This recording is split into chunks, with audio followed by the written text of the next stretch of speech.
जय श्री राम। स्वागत करते हैं आप सभी दोस्तों का हमारे इस चैनल में, सेकंड चैनल में, पाक हिंदू मूवीज रिएक्शन चैनल। कैसे हैं आप सभी लोग? उम्मीद करते हैं आप सभी लोग ठीक होंगे। और अब हम देखने वाले हैं द लेजेंड ऑफ हनुमान के सीजन 6 का पार्ट नंबर 5 यार। बिल्कुल। अच्छा, हमें खुद यकीन नहीं होता कि हमने यार पूरा द लेजेंड ऑफ हनुमान की सीरीज के हाँ, 6 सीजन देख लिए शायद यार। के किसी ने देखे हो। हाँ, शायद किसी ने देखे हों।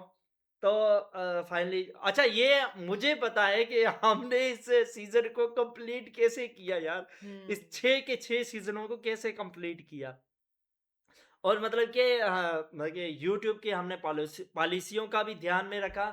और उसके बावजूद हमने पूरा सीज़न देखा। बिल्कुल। काफ़ी सारी वीडियोज़ जो ब्लॉक हो जाती है उसको उनको दोबारा बनाना, उनको मतलब कि या मैं इसमें रीलोड भी करना। मेहनत बहुत हाँ, हमारी बहुत मेहनत ज़्यादा लगी थी। मेहनत लगी एक तो थी। टाइम नहीं मिलता था, दूसरा कि हुँ, लाइट चली जाती थी। अगर हम कोई लेकिन पार्ट बनाते भी थे, हम हाँ, बिल्कुल। तो वो ब्लॉक हो जाता था, फिर दोबारा उसे बनाना पड़ता था। हुँ, तो लेकिन मेहनत। हमने वो मेहनत छोड़ी नहीं, आपके लिए बनाया। तो आप लोगों का भी हमें सपोर्ट चाहिए। हुँ। और आप सभी लोगों से विनती है कि हमारे इस चैनल को और हमारा जो ओरिजिनल चैनल है अच्छा वो पाकिस्तानी हिंदू रिएक्शन का, दोनों ऐसे को ही। कहा है, वो ओरिजिनल चैनल है, ये नकली है। सॉरी, मतलब कि फर्स्ट फर्स्ट और फर्स्ट सेकंड चैनल, ये चैनल है। सेकंड है। तो दोनों चैनलों को फुल सपोर्ट दीजिए। हाँ, आपकी बात तो सही ओरिजिनल है यार। चैनल। Original channel. हाँ, मैं थोड़ा-सा गलत बोल गया, कोई बात नहीं। चलो, अब हम पहले पार्ट देख लेते हैं, उसके बाद फिर बात करते हैं। तो बने रहे हमारे साथ इस वीडियो के एंड तक। लेट्स गो जी। रानी मंदोदरी। सूर्योदय होने को है महाराज। मैं अभी अभी लौटा। कुछ मिला? हनुमान। हमारे पुत्रों का हत्यारा हनुमान, लक्ष्मण, राम, ये नाम चुभते हैं मेरे कानों में। ये नाम शीघ्र संसार से लुप्त हो जाएंगे मंदोदरी। हनुमान से मिली सूचना हमें आज के युद्ध में विजय दिलाएगी। राम की दुर्बलता जानती हो क्या है? उसका भाई लक्ष्मण के लिए प्रेम उसके अंत का कारण बनेगा। नहीं महाराज, मात्र अंत नहीं, एक भयानक अंत। भूलिएगा नहीं, जिनसे भी आपको प्रेम था उन सब की सांसें छीनी है इन तीनों ने। सबकी नहीं, तुम हो। विभीषण है। विभीषण? वो घर का भेदी, लंका का दोषी? अतीत में जी रहे हैं आप महाराज, क्योंकि ना विभीषण अब पहले वाला भाई रहा और ना हमारे बीच वो पहले वाला प्रेम। तुम और विभीषण अपनी बात कहने से कभी संकोच नहीं करते। इसी कारण उसके परामर्श का आदर किया करता था मैं। पर वर्षों पहले उसका दिया एक परामर्श ही आज हमें इस स्थिति में घसीट लाया है। ये युद्ध विभीषण के कारण आरंभ हुआ? हाँ, पीढ़ियों पहले मनुष्यों की एक नगरी में लाल बदन जैसे अगन है पवन। आयु कम थी हमारी, पर महत्वाकांक्षाएं बड़ी। मेरी सेना पृथ्वी के प्रत्येक कोने में अपना झंडा गाड़ रही थी। बड़े से बड़े राजवंश या तो मुंह के बल गिर रहे थे या मेरे सामने घुटने टेक रहे थे। पर कुछ राज्य अब भी अड़े हुए थे। उनमें से एक था संगधा नगर महाराज। इसे जीतने में इतना विलंब क्यों? क्या देवता रहते हैं यहां? नहीं महाराज, मानव। मानव? देवलोक को रौंदने वाली लंका मनुष्यों से घबरा गई है। यह कैसे संभव है प्रहस्त? ये देवता नहीं, पर देव भक्त है महाराज। मरने को तत्पर है, पर हमारे सामने झुकने को नहीं। राजा कौन है इनका? त्रिवर्ण। युद्ध रोक दो। क्या महाराज? इस राजा त्रिवर्ण से मिलना चाहता हूं मैं। जो आज्ञा महाराज। मैं अभी अपने सबसे भरोसे वाले सैनिकों को बुलाता हूं महाराज। अकेले जाऊंगा मैं। ये त्रिवर्ण मेरा क्या बिगाड़ लेगा? महाराज, मेरे विचार से। विचार नहीं, मेरे आदेश का पालन करो प्रहस्त। देखना चाहता हूं मैं, कौन है ये त्रिवर्ण? मुझे अपने साथ चलने दीजिए भैया। ये मनुष्य इतनी सरलता से नहीं मानेगा। आपको मारने का प्रयत्न भी कर सकता है। ये करने कहानी दो। सुना रहा है। अच्छा संगदा के बारे में जितना कहूं उतना कम होगा। भव्य, अलौकिक, लंका का स्मरण दिलाती। मनुष्य की नगरी ऐसी भी हो सकती है, कभी सोचा नहीं था। पर इससे पहले कोई मानव नगरी देखी ही कहां थी मैंने। मेरे पिता मनुष्य थे, पर हमारा बालपन भीड़ भाड़ से दूर एकांत में बीता था। एक अद्भुत सी शांति थी इस नगरी में। मेरी सेना उनके द्वार पर खड़ी थी, फिर भी ये शांति भंग ना हुई। यहां के लोग धार्मिक थे। विनाश का भय भी उनके विश्वास को डगमगा नहीं पा रहा था। और इस विश्वास का स्रोत था इनका राजा, जो अपनी प्रजा में ऐसा साहस भर सके। उस महान राजा से मिलने के लिए आतुर था मैं। अपने विमान को उनके राजमहल के आंगन में उतार जैसे ही मैं नीचे उतरा, मुझे समझ आया कि संगदा नगरी को बिन बुलाए अतिथि प्यारे नहीं।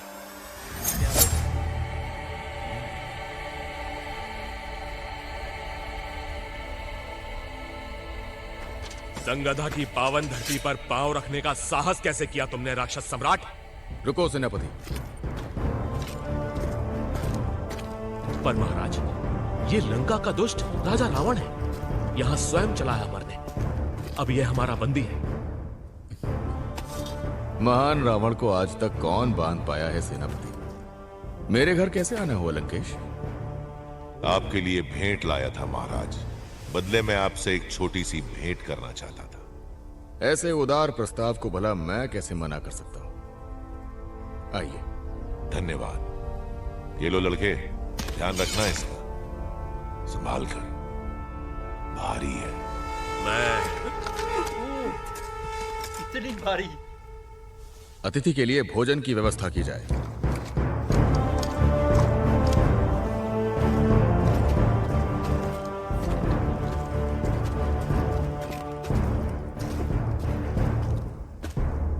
आपका घर अति सुंदर है महाराज। सब ईश्वर की कृपा है। ईश्वर से बहुत मोह लगता है आपका। ऊपर विमान से झांक कर जब आपका नगर देखा तो मंदिर ही मंदिर दिखाई दिए। लगता है पूजा प्रार्थना में ही आपका पूरा दिन बीत जाता है। आजकल आपकी सेना भी हमारे दिन का कुछ समय ले लेती है लंकेश, पर हमें ईश्वर पर भरोसा है। वो हमें इस कठिनाई से अवश्य निकालेंगे। कैसे? क्या अपनी सेना भेज रहे हैं वो आपके लिए?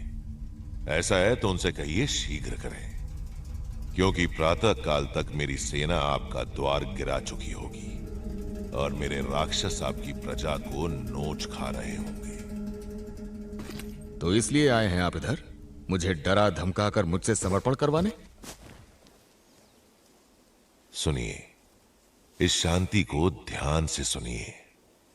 ना कोई चित्कार, ना कोई हुंकार। ये शांति मात्र मैं दे सकता हूं आपको, ईश्वर नहीं।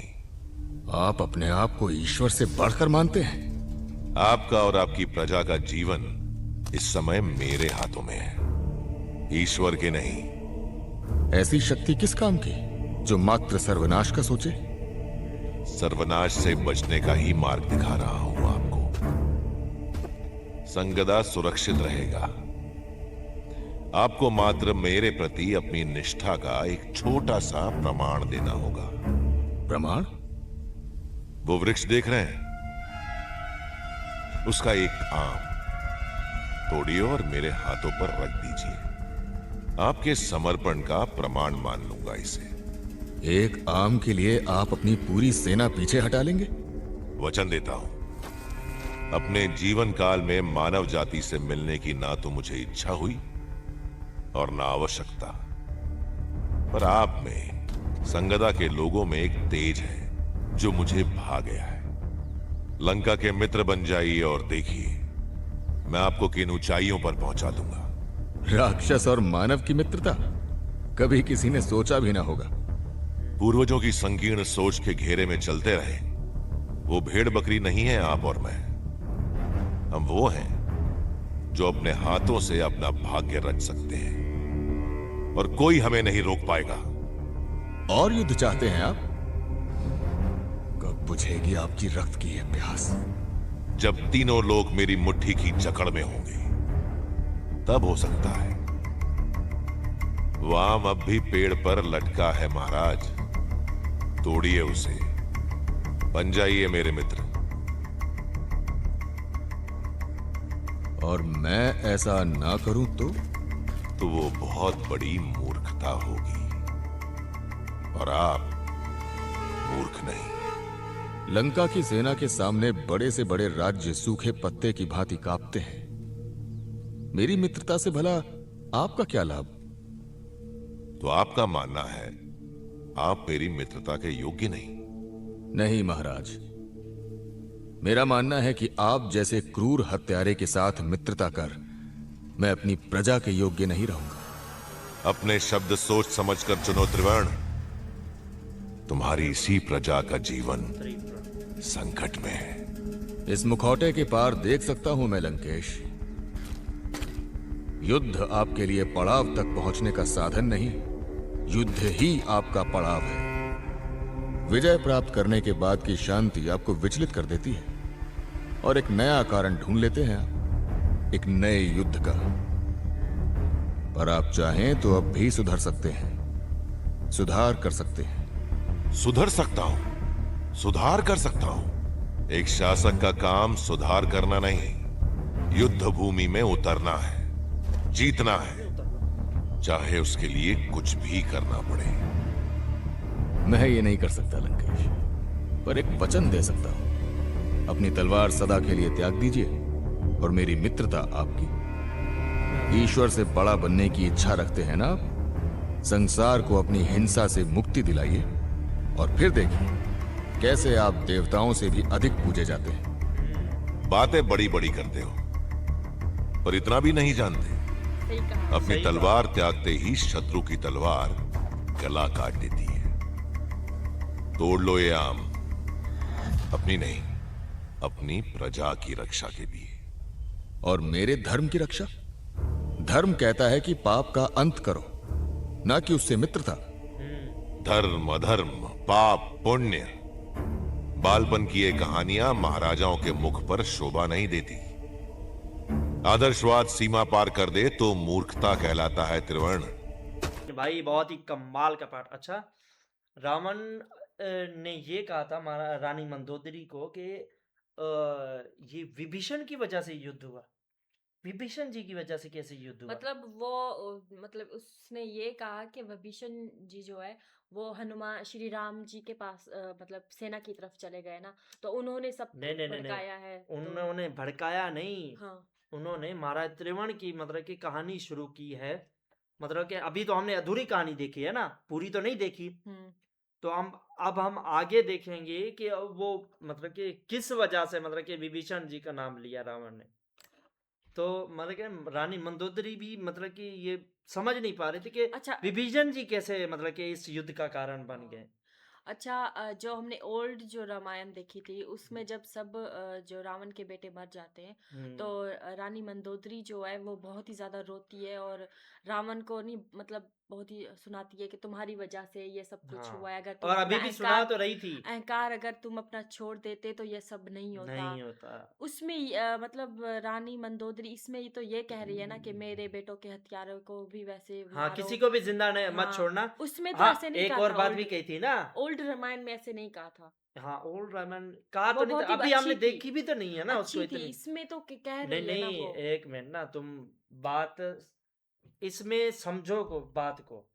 रानी मंदोदरी जी ने कहा था कि कल अब सुबह होने वाली है, अपने शत्रुओं पर टूट पड़ना और किसी को भी जीवित मत छोड़ना जिसने हमारे पुत्रों को यानी मारा है और जिससे आप स्नेह करते थे उन सबको मारा है।